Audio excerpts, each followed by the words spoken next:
Hey, everybody, wasn't that a great victory here this afternoon by the Colonials? Wow. Come from behind win in the fourth period, 22-16. Congratulations to Coach Bernard Clark Jr. He's coming into the stadium again along with the ball players, and we took some time to let them get into the showers so that they would be a little more comfortable for our festivities here this afternoon. I want to thank everybody for coming. Thank you so much for sticking around. There is no place more fitting, no place more appropriate to salute the father, the architect of Robert Morris University football, our man Joe Walton, than this place, the stadium that will forever bear his name. No doubt it was said earlier as you came through the gates, and it's only proper for me to say it again as we begin this post-game tribute. Good afternoon, and welcome to Joe Walton Stadium. We came here for football. We've stayed here to honor a football lifer, a football legend, our coach, our friend, and our founder. Joe's stellar career spanned from his youth in Beaver Falls, Pennsylvania, to the University of Pittsburgh, to Washington, the Giants, Jets, and Steelers in the National Football League. But today we focus on his days here at Robert Morris University. Coach's daughter, Jody, reminded me this week that her father would want everyone to know how much he loved coming to work here every day, because there are so many amazingly talented people here at RMU.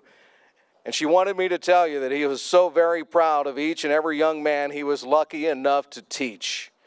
Jody said RMU was her father's crowning achievement and his greatest joy. And I can't tell you how many times that Joe told me personally that this was the most fun he ever had in football. Coach Joe Walton truly was a gift to us and to this university. We were all so fortunate to know him and learn from him. This afternoon, we're going to take you back in time. Well, let's start by taking you back to 1993, a big day here at Robert Morris University, when Robert Morris College announced that it would field a football team for the very first time. A short time later, there was a press conference announcing that the college had selected Coach Walton as its first football coach. Making that announcement and hiring Coach Walton here as Robert Morris's coach was then RMC President Ed Nicholson, who is here with us today. He joins us as we celebrate the legacy of Coach Joe Walton. President Nicholson, if you will, please.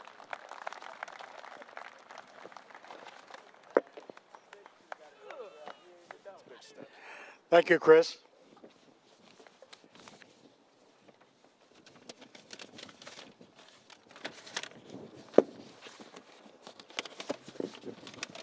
I've been asked many times about how Joe Walton came to Robert Morris University. And I want to tell you the story of how he came to Robert Morris University. I'm honored to be here today to memorialize Joe. I'm very indebted to him as president or past president of Robert Morris. Just as Robert Morris University, I think, is indebted as well for his contribution to the success of this university. As Chris mentioned, I hired Joe Walton to be the first head coach for our newly launched football program at Robert Morris. Not because I knew very much about coaching football, but because of what I learned about his character from people I inquired about and from the interview we had. The day after the announcement that we were going to start a football program appeared in local news, my secretary got a call from someone named Joe Walton, who wanted an appointment with me, saying he wanted to be our head coach. He was insistent, saying he had talked to some of our trustees, and they told him to talk to me. I told my secretary, okay, if that's what the trustees said, I'll see him. She made an appointment, but I still didn't know who Joe Walton was. So I called my wife. She knows a lot more about football than I do, still does. And I said, do you know who Joe Walton is? Well, she gave me a long rundown about his career. And then I thought, why would he be willing to take this startup challenge after such an illustrious career in the NFL, even though I knew he was sort of retired from football and he was from this area. Well, the next day, Coach Walton came to my office. He declared that he was enthusiastic about coming to Robert Morris University and starting this football program. I said, Joe, why do you want to be a coach at this level? He said, I'm a teacher, and I want to be a mentor to these students. I said, okay, do you know what the salary we budgeted for the coach's position? He said, it doesn't matter. That impressed me, to tell you the truth. Do you have any idea about the budget we forecast for 50 players here, Joe? Yeah, I'll make it work. That impressed me even more. I said, you know, we run a very austere budget at Robert Morris College. We only budgeted 1.5 pair of socks per player. Okay? Okay, I'll make it work, he said. I continued. Do you know that this is a Division I AA non-scholarship program? Yes, I learned that from the announcement. Do you realize we'll be playing games at the Moon High School Stadium? Yeah, that's fine. It's close by. Well, what was I to say? Nothing I said deterred him, so the next day I had to hire him. The first season, he recruited not 50 players, but over 100. And girlfriends followed the next year. Joe made it work. He made it work well. May he rest in peace.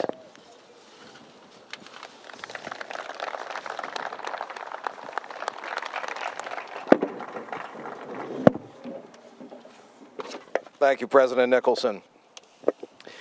You know, those of us who were close to Coach remember him well as a loving father. He was so very proud to have his son, Tiger, Joe Jr., on his staff here at Robert Morris College and Robert Morris University. He adored his daughters, Stacy and Jody, and would get especially excited when Jody and her husband would bring his grandkids to the games that we played over on the East Coast. He was head over heels in love with his wife, Ginger, and after she passed, unfortunately, Joe found love again in Patty. Patty, thank you so much for sharing Joe with us these last few years and for the care that you provided. I know we will always cherish those moments that we spent on the Zoom calls with the alumni players and in the telephone calls that some of us had with him as well. Ladies and gentlemen, let's welcome Patty Walton.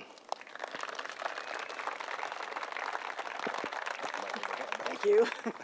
Here you go.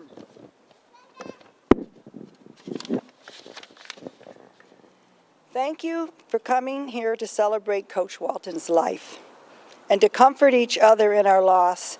Even if you didn't personally know Coach, it's still a loss and it's still a comfort to come together and be with like-minded others that admired, respected, and loved him. My mind has been in a whirlwind the last few weeks. I want to share a few random snippets of memories that have popped in my head. I don't know if there's any particular significance to them. They just popped in my mind. I have three of these memories to share with you. When we married, Joe would come home at the end of the day and tell me about work. Joe used the same shower room as the players. He told me that after practice, he was standing in front of the sink shaving, and he noticed one of the freshman players quietly standing behind him and to the side. Joe made eye contact with him, and the player said, "How many people do you say hello to every day on campus?" Joe said he thought about it a minute and replied, "Probably about 100. The freshman smiled at him and said, "You're a nice man." I don't remember the player's name today, But I remember that same freshman later became one of the star players during his senior years. And if you're here today, I'd be pleased to be reintroduced to you. My second memory is when we first met. When we went on our first date, I didn't know who Joe Walton, the celebrity, was. My initial impression was that I liked him and I enjoyed his company, but I didn't know anything about him. So I started asking people about him. I wanted to find out what kind of man he was. I found out that he was very well known, and no one said anything bad about him. At that time, I was teaching a special education class at Aliquippa High School. I had a fantastic aide named Bonnie Reed. I told her I had a date with Joe Walton, and did she know anything about him? She said, "He's the head football coach for Robert Morris University, and my nephew plays for him. I'll ask TJ about him." Bonnie later told me that TJ said, "Coach Walton is a wonderful man, and he wouldn't play football for anyone else." Bonnie relayed to me a personal situation TJ was involved in, then Coach became involved in. It was a heartwarming story that gave me insight into Joe's character. That gave me the confidence to see Joe again. So I credit one of Joe's players, TJ Myers, for bringing us together. So thank you, TJ, wherever you are. My last memory I want to share is that it probably saved our marriage that Joe stopped coaching. I didn't know anything about football before we married, zilch. I bought a How to Learn Football book, watched football with Joe, and asked a lot of questions. I had 2 years with him coaching football before he retired. In his heart, he truly never really wanted to retire. But I told him it probably saved our marriage because I was getting to the point where I was going to start giving him football advice. Joe especially loved coaching college athletes. His years at Robert Morris University were very special to him. Thank you for being here to celebrate the extraordinary life of Coach Joe Walton. God bless you.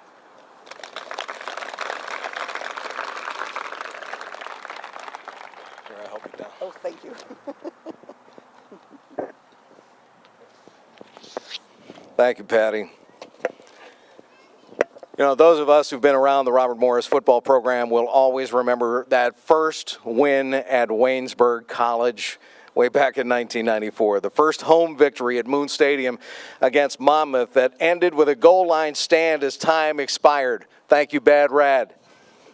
The huge first win over Duquesne, the magical first season of RMC football, the growth of the program, and the undefeated 10-0 campaign that resulted in the first mythical mid-major national championship. Our next speaker played and coached during those first glory years, then became my broadcast partner here at Robert Morris University. Let's welcome from the class of 1998, Hall of Famer, Brian Cleary.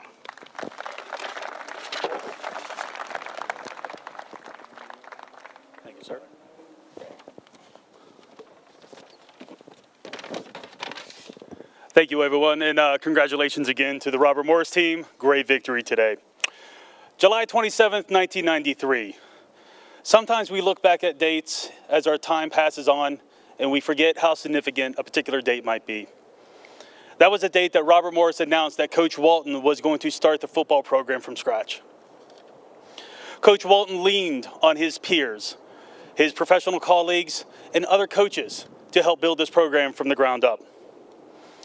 Coach leaned on student athletes he brought in as well to teach him a new way of football. But more importantly, he took on young coaches, coaches that are still coaching today, that are very eager to learn from him. And that even include his son, Tiger.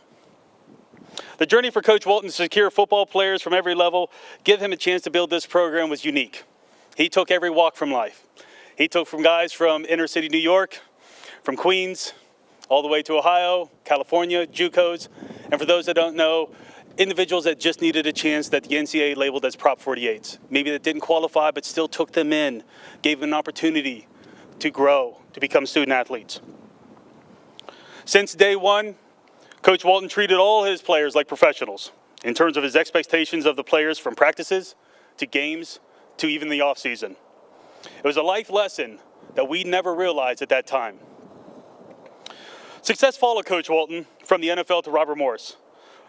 First year we were 7-1-1. Next year we were 6-4. Following year was the first championship year in NEC, an ECAC Bowl, going 9-2.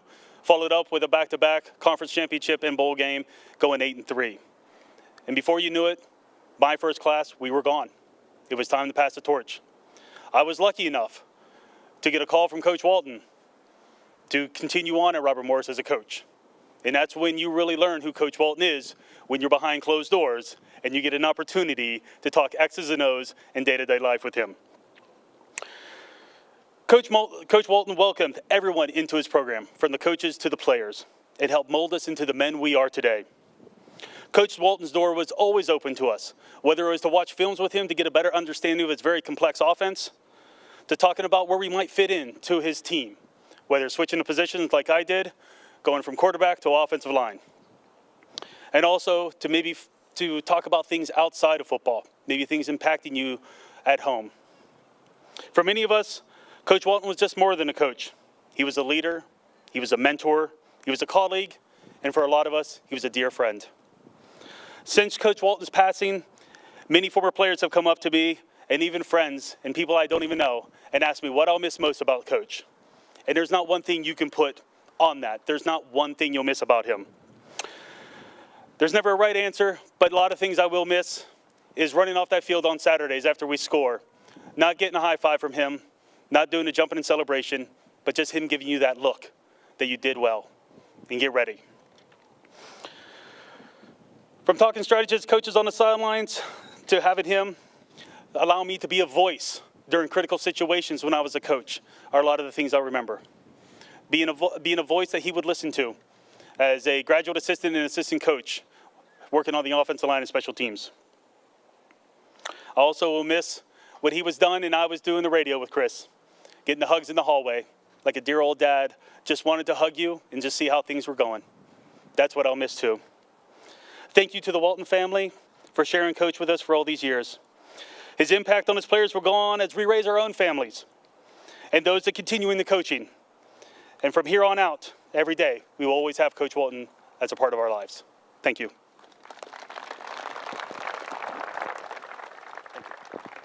Thank you, Brian. Thank you so much. My current partner in the booth is also in the RMU Athletics Hall of Fame, and he also experienced the exhilaration of those early championship seasons and that fantastic ECAC Bowl victory, actually victories, I should say.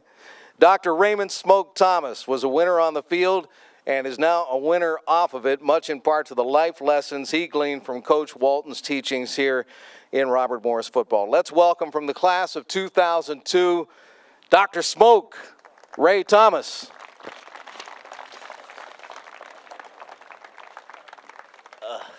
My body hurt. I have nothing written, so you outdo me, Chris.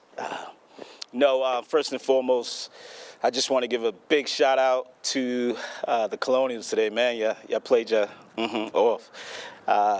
Overall, man, I enjoyed it. Coach Clark, thank you for welcoming me. Your first time you got here, I had an opportunity to meet you. And turning the reins over to someone new is sometimes uncomfortable. It's a little bit uncomfortable right now, just standing here, believing that you can look at that name now and that man isn't here when I arrived to the stadium. And sometimes we forget how we memorialize things prior to someone passing away. There's schools that we go to high schools to. There's buildings that are named after people who are no longer with us. But for some time, I arrived to the stadium and he was always here. It's like coming home from school. You take a long drive and, your parents are there welcoming you home for Thanksgiving, for Christmas, your birthday. That's how I felt when I used to make that drive here. I promised myself I wasn't going to cry. There's certain things in life you really can't write down when it's natural. And when it's natural, it just flows. Because I was one of those guys that Chris talked about that a lot of people forget, a lot of people want to put away. Those non-qualifiers, those, what if I do bring them to the program? What are they going to get into? Will they make my diploma of graduates that graduated before they arrive some form of devalue? That's what was said if we continue to bring in Prop 48s that may not have passed their SATs. I was one of those guys. I'm that guy from Jamaica, Queens, New York City that came here with a GPA that was just below 2.5. Had nothing to do with whether or not I was smart or not, just didn't apply myself. Born and raised with my mom and dad, I didn't have that story where I had to wake up and see a single parent mom trying to raise 8 siblings of mine. I did have my dad. I had a church. I had a support system. But yet still, I almost still fell through the cracks. So your story may not be perfect, but it's still a story. And for some reason, Coach took a liking to it. He saw something in me more than I saw in myself at that time, thinking that this football dream of mine just wasn't going to happen. So I still came, and I still applied myself, and I can still remember Cleary and Nate crack jokes. Hey, you better get your book so you're not even going to be on this field next year. I was like, wow, you don't even know me, man. Oh, yeah, we know you. We heard about you. And other guys that's from New York City, and other guys that are from D.C., and other guys from Florida and California, and all of these non-qualifiers sitting down in Marshall Hall, hoping and can't wait for flag football tournaments just to show off what you got.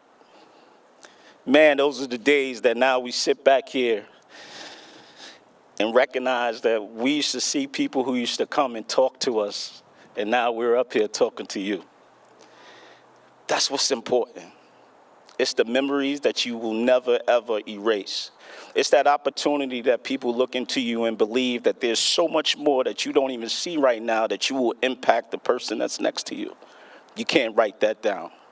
You will never know the impact that you will have on the people that come in front of you or the people that you come in contact with. But at the end of the day, you will make an impact. Can't script it.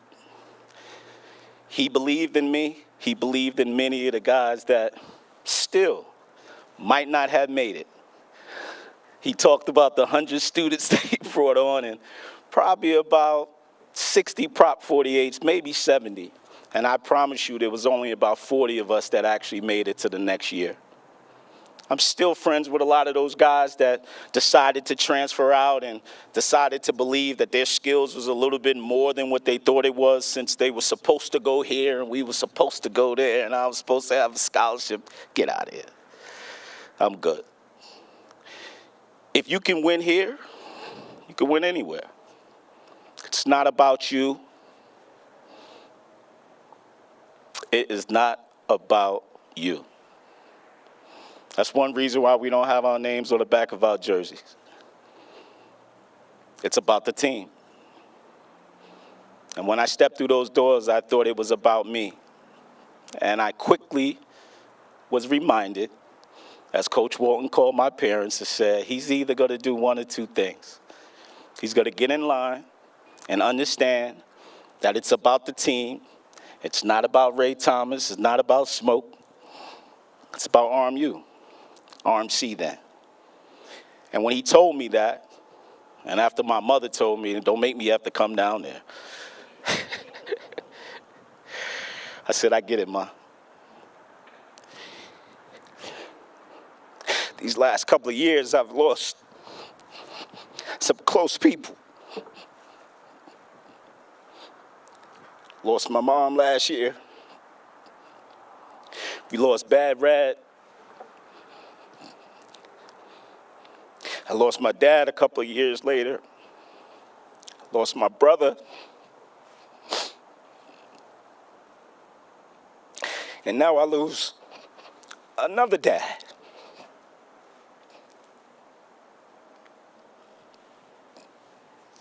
Coach Walton was a shark, and I was a sucker fish.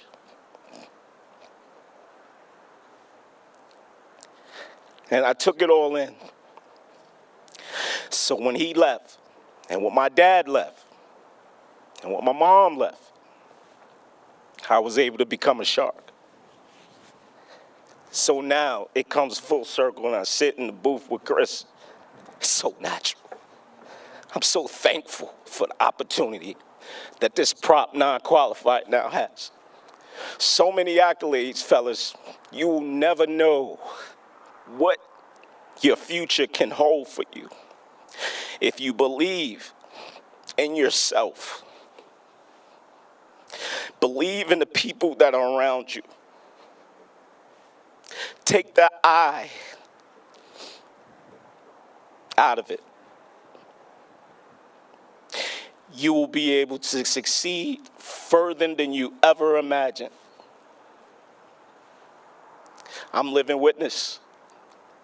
So I stand here in front of you and I thank the Walton family for allowing me to give this opportunity, and I apologize that I didn't write it down, and I apologize, Marty, for going past my 5 minutes.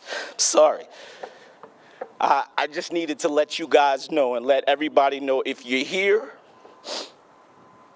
and if you've been here, from the people in the band to the fans who come and support, to the coaching staff, the support team, the crew, we're family.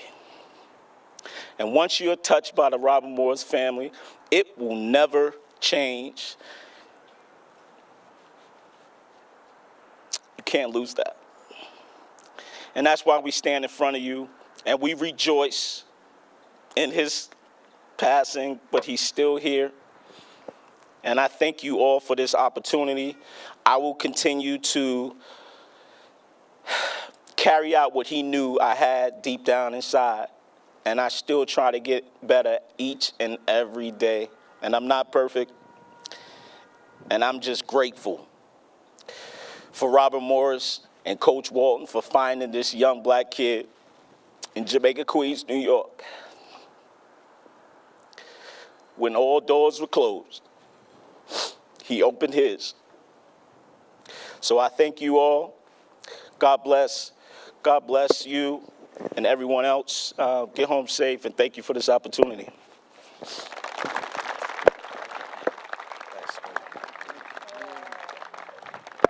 Thank you, Ray.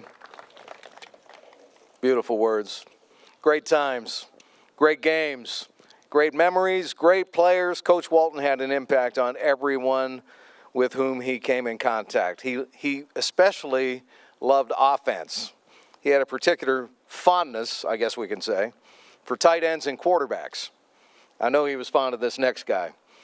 In 2010, the Robert Morris Colonials became the first ever Northeast Conference football team to advance to the FCS playoffs against the Bison at North Dakota State. That club was led by quarterback Jeff Sinclair from the class of 2012. Let's welcome Jeff Sinclair.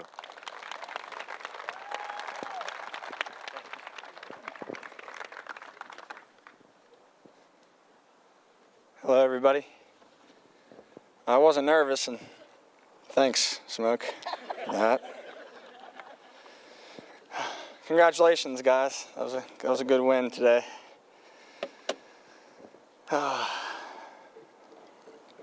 First of all, I'd like to thank Robert Morris and the Walton family for giving me the opportunity to speak about the man who truly impacted my life.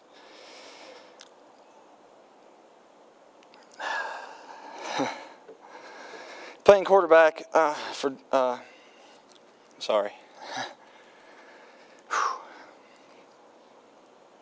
Playing quarterback, Joe Walton and I formed a very special bond. Unlike other positions, us quarterbacks met one-on-one every day. His knowledge and love for the game was contagious.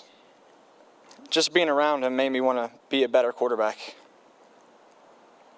Coach Walton was the kind of guy who would do anything for his players. After my senior season, I needed 3 credits to graduate. He offered me a part-time job to coach quarterbacks so I could finish school and get paid. I had the privilege to coach alongside him for his last year, and I enjoyed every second of it. I have with me his playbook. It's pretty intense. I know he's listening up there, but it's been 12 years, and I'm only about halfway through it.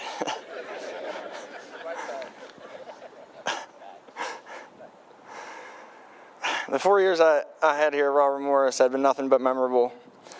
Not many people had the opportunity to be coached by one of the greatest, and I was one of the blessed ones. As I stand here today on this field, a lot of memories come back to mind. The adrenaline running through your body before kickoff. Coach Walton's famous Lombardi Quotes, which I have a couple to share for you guys. This is for Coach.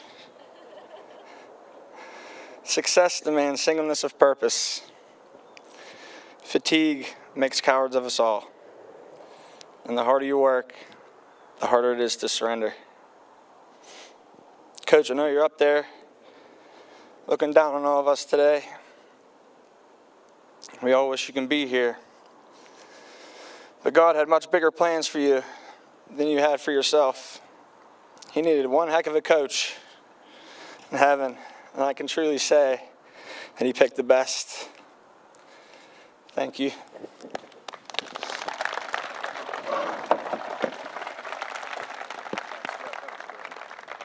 Thank you, Jeff. I think it is only proper for me to identify and ask a very special person to stand here and be recognized, because not only was he on Joe Walton's staff for many, many years, but he assumed the position of head coach after Joe retired. Ladies and gentlemen, from the Super Steelers of the 1970s, Coach John Banaszak is here with us today. Coach, it's great to see you.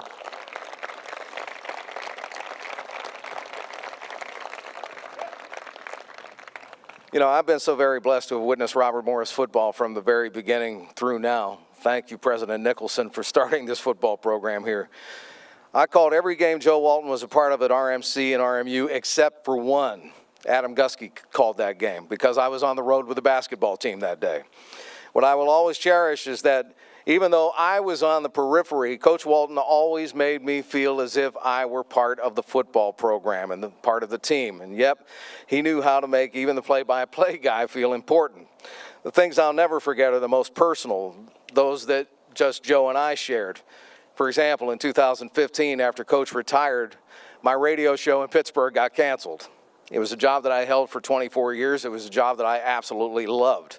And then in 2019, while I was stuck in bed for 2.5 months leading up to back surgery, not knowing if I'd even be able to walk straight again, in those darkest, most drastic moments, my cell phone would ring. Chris, it's Joe Walton. I'm calling because I heard you need a pep talk. That's when I knew everything was going to be okay.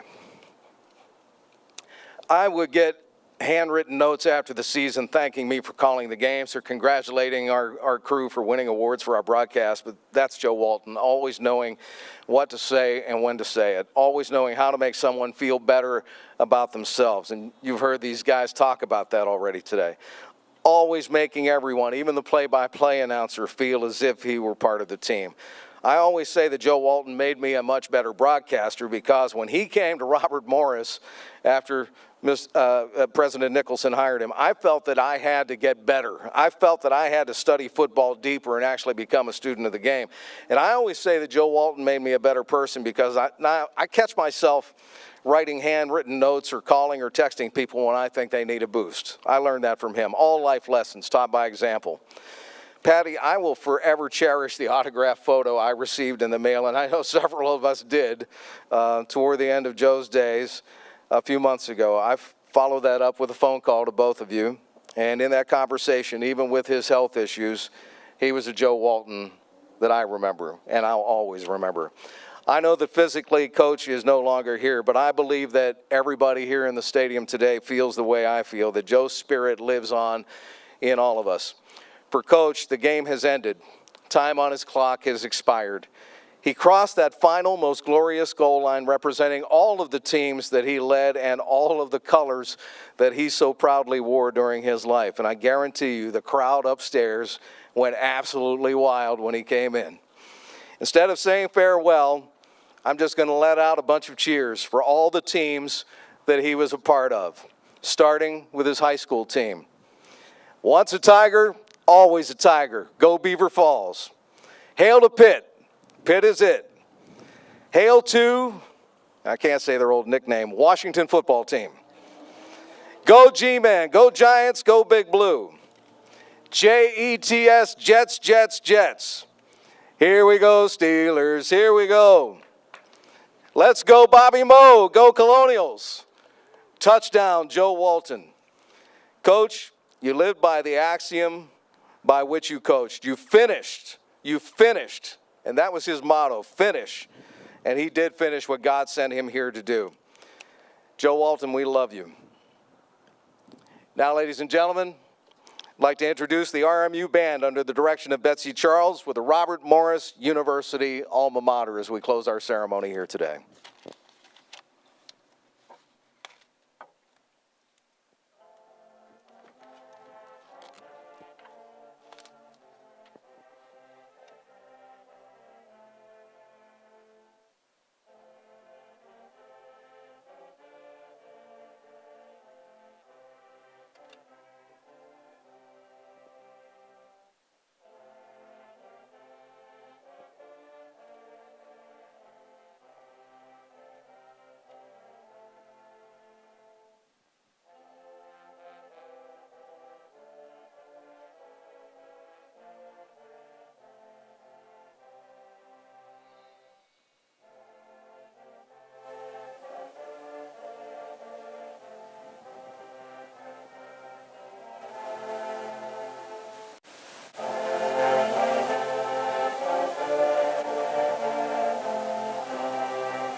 Thank you to the band. Thank you to Coach Bernard Clark Jr. and the Colonials for making this a winning day today and a 22-16 victory over Howard University. And thank you, ladies and gentlemen, for being here and helping us pay tribute to the architect, Coach Joe Walton. Be safe going home. Thank you.